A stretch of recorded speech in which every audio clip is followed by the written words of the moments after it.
বাংলাদেশ নারী ফুটবলের নতুন প্রজন্ম এখন লড়ছে এশিয়ার মঞ্চে। অনূর্ধ্ব-20 নারী এশিয়ান কাপে নিজেদের তৃতীয় ম্যাচে কাল ভিয়েতনামের মুখোমুখি হবে বাংলাদেশ। চীনের সাথে হারের পর বিশ্রাম কাটিয়ে আবারও প্রস্তুতিতে নেমেছে লাল সবুজের মেয়েরা। লক্ষ্য ভিয়েতনামের বিপক্ষে ঘুরে দাঁড়ানোর।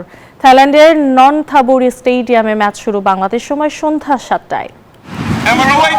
ব্যাংককের গরম আর আর্দ্র আবহাওয়া উপেক্ষা করেই চলে বাংলাদেশ অনূর্ধ্ব-20 নারী দলের প্রস্তুতি।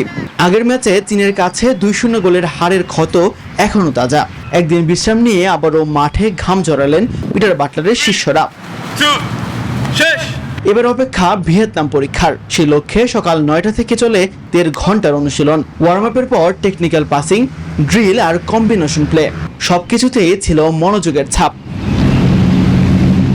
সেটপিস আক্রমণ আর রক্ষণ সবকিছু নিয়েই চলে পূর্ণাঙ্গ অনুশীলন। আগের ম্যাচের ভুলগুলো শুধরে টেকনিক্যাল দিকে বিশেষ জোর দেন কোচিং স্টাফরা।